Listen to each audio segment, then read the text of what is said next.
Good morning everyone, menjumpai Anda kembali dari meja kerja saya di kota Brisbane, Australia. Saya Pastor Hania Saputra. Saya ingin berbincang mengenai komunikasi, masih sekitar komunikasi, tapi spesifik bicara tentang language, bicara tentang bahasa. Nah, kalau saudara melihat dari kitab Kejadian pasal 1 ayat 1 dan membandingkan dengan Yohanes pasal 1 ayat 1, maka saudara akan ketemukan bahwa perkataan pertama yang meringkas pemikiran Allah adalah dalam menciptakan langit dan bumi. Ya.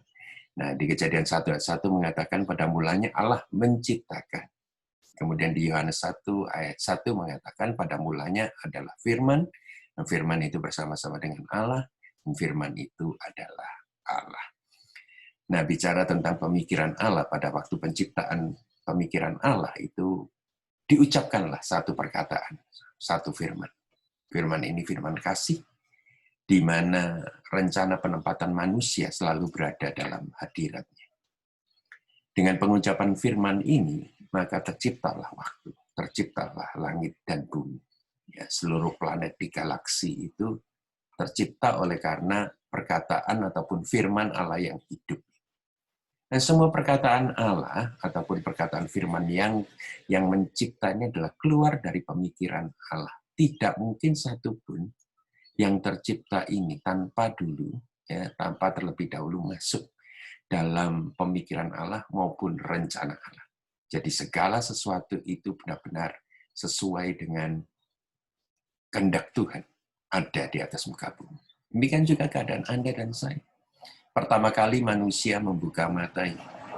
Pertama kali Adam membuka matanya. Dia melihat Allah sebagai Bapa. Dia melihat Allah sebagai Sang Pencipta. Hadirat Allah yang merupakan keadaan yang paling sempurna bagi manusia, di mana manusia tahu arti hidup dan arti kasih yang sesungguhnya. Kalau saudara hidup di luar hadirat Allah, maka saudara akan kehilangan pertama rencana kehidupan, tujuan kehidupan itu sendiri, dan bahkan kasih itu lenyap dari kehidupan saudara. Saudara defisit dalam hal kasih, oleh karena itu saudara seringkali hidup ini cuma bergantung kepada manusia untuk dikasihani. Itu tidaklah sesuai dengan rencana Allah menciptakan Anda dan saya. Nah, kemuliaan melingkupi manusia. Dengan demikian, manusia sebenarnya adalah tempat kediaman Allah itu sendiri. Manusia diciptakan oleh Tuhan di Taman Eden. Nah, bahasa di Taman Eden inilah yang perlu kita pelajari lagi dan kita lakukan, kita perkatakan. Sebab terlalu lama manusia hidup di luar Taman Eden sehingga mereka itu berbahasa asing. Ya. Ketika mereka berbahasa kasih, istilah daripada kitab Kejadian adalah pada waktu hari sangat pagi sekali Allah berjalan-jalan, berjalan pagi dengan Adam. Sudah bisa bayangkan pada waktu berjalan bukanlah satu kebisuan, melainkan Allah mencurahkan kasihnya, pemikirannya, rencananya melalui bahasa. Bahasa kasih ada di Taman Eden. Sedangkan ketika manusia berdosa, dia keluar dari Taman Eden, diusir dari Taman Eden. Mulailah manusia membiasakan diri dengan bahasa asingnya. Terlalu lama manusia beradaptasi di luar hadirat Allah, sehingga mereka itu menjadi normal dengan bahasa asing. Tetapi sebenarnya bukanlah demikian, tetapi Allah menyediakan bahasa kasih-Nya bagi kita semua. Nah, apa saja bahasa asing apa saja yang kita pelajari di luar Taman Eden? Yang pertama adalah bahasa menyalahkan. Ketika coba saudara lihat ketika Adam setelah memakan buah daripada pohon pengetahuan baik dan jahat, dikatakan bahwa Allah mencari Adam, di manakah engkau Adam? Dan Allah bertanya, apakah engkau mau makan buah yang terlarang itu? Adam langsung menyeret kambing hitam. Kambing hitam ini padahal sebelumnya dia katakan, wow, dia terpersona sekali dengan Hawa. Tapi dia tuding pada saat itu untuk Tuhan menghakimi Hawa. Kemudian Hawa ketika ditanya, Hawa sendiri menyeret ular sebagai pecundang. Tetapi Tuhan tidak bertanya lagi kepada binatang yang dahulunya bisa berbicara dan bisa berdiri seperti manusia. Langsung dikutuk binatang itu, dan dikatakan juga binatang itu menjadi bisu, ular menjadi bisu, dan ular itu merayap, bukan lagi berdiri.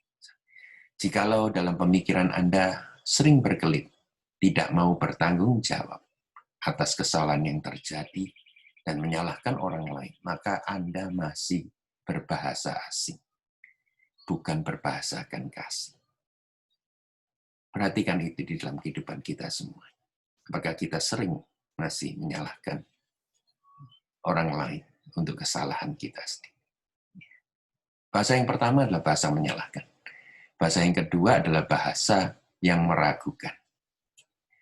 Bagaimana ketika perempuan Hawa itu mulai ragu-ragu akan perkataan Adam. Tentunya Adam memberitahu kepada Hawa, janganlah kau menyentuh buah daripada pohon pengetahuan yang baik dan jahat ini. Karena di dalam Taman Eden, seluruh pohon, seluruh buah dari pohon-pohon yang ada di sana, engkau boleh makan. Hanya satu ini saja yang jangan dimakan. Nah, itu pun diragukan oleh Hawa. Ya, perkataan daripada Adam ini diragukan oleh Hawa sehingga dia lebih mentaati, ya, dia lebih mentaati ular daripada suaminya sendiri. Nah, ini adalah sesuatu yang kita tidak bisa lakukan dalam perjalanan kita mengikut Kristus. Kita kadang-kadang ragu ya, terhadap perkataan Tuhan sendiri, firman Tuhan, kita ragu juga terhadap perkataan otoritas yang ada di atas kita. Ya, bahasa keraguan ini. Nah, apakah keadaan sekeliling Anda lebih berpengaruh daripada janji firman Tuhan yang pernah Anda terima? Apakah suara dari luar ini lebih berpengaruh daripada firman Tuhan yang saudara terima sebagai janji Allah? Berhati-hatilah dan jangan izinkan ya, penipuan itu terjadi dalam kehidupan Anda dan saya juga. Oleh karena keraguan kita terhadap firman Tuhan, kebenaran firman Tuhan. Itu yang bahasa kedua. Bahasa menyalahkan, bahasa keraguan. Bahasa yang ketiga adalah bahasa bersalah. Ya. Bahasa bersalah itu adalah manusia bersembunyi di hadapan Allah.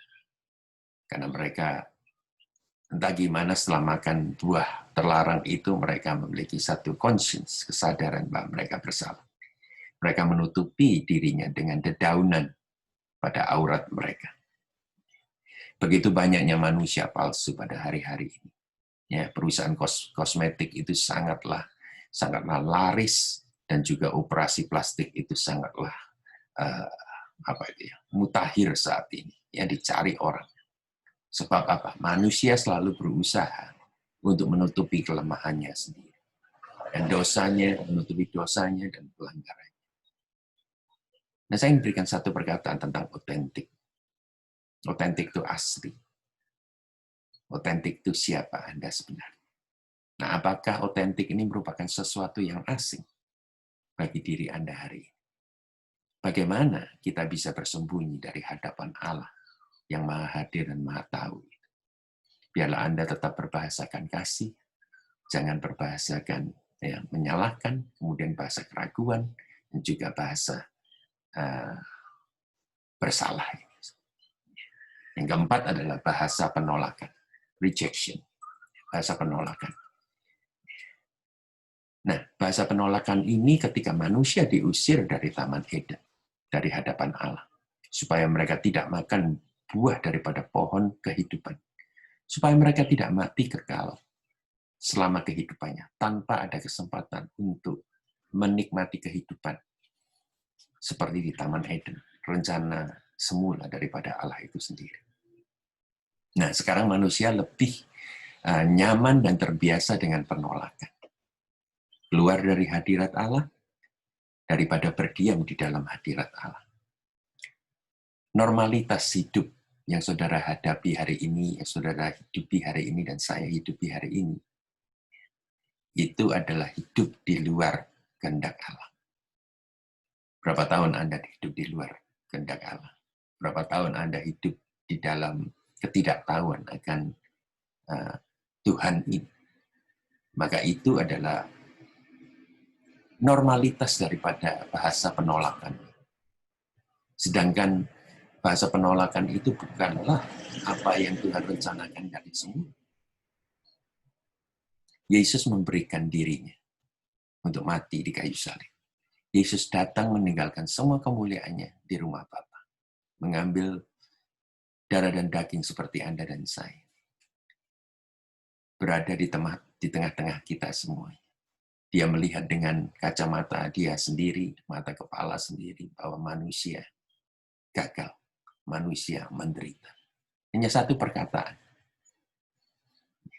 perkataan yang dia berikan untuk menutupi ataupun untuk menanggulangi bahasa penolakan yang selalu ada di dalam hati kita, manusia, adalah bahasa yang menerima kita. Dia mengampuni kita, dia mengasihi kita, dan dia menerima kita. Alangkah indahnya, saudara, bahasa yang Tuhan Yesus berikan kepada kita semua. Satu ayat yang sangat menolong saya dalam mengerti tentang bahasa kasih daripada Yesus sendiri adalah Yohanes 8, 43. Di sana Yesus berkata begini, "Apa sebabnya kamu tidak mengerti bahasa?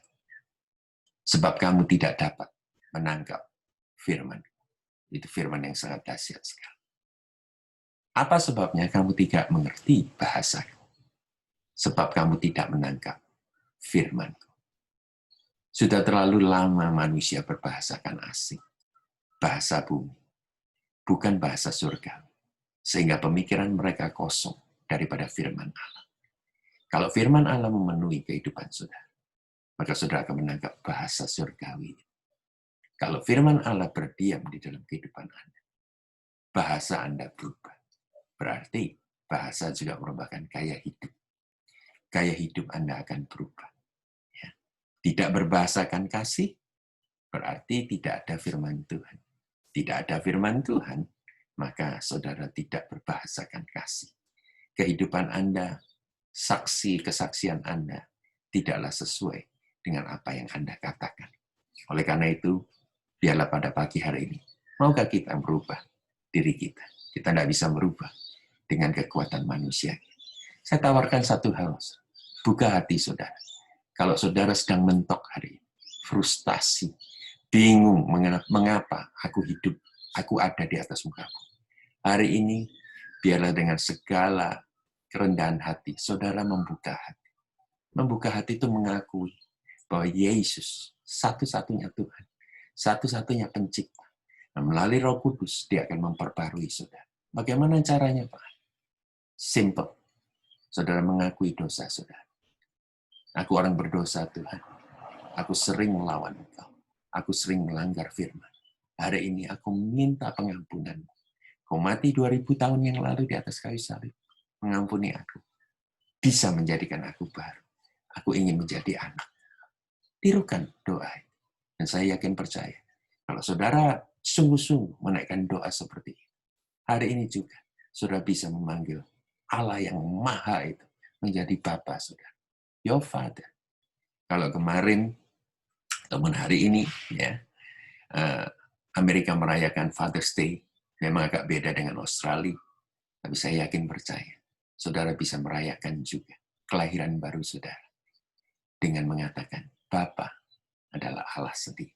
Ya, Allah menjadi Bapa. Saya yakin percaya bahwa saudara akan memiliki Taman Eden kembali dalam kehidupan saudara. Oleh karena itu, jangan buang kesempatan. Berbahasakan kasih. Dalam nama Yesus, Tuhan melahirkan baru Anda. Haleluya. Berbahagialah. Saya celebrate dengan Anda. Ya, saya punya kopi di sini. Seruput kopi dulu. Tuhan memberkati. Sampai besok.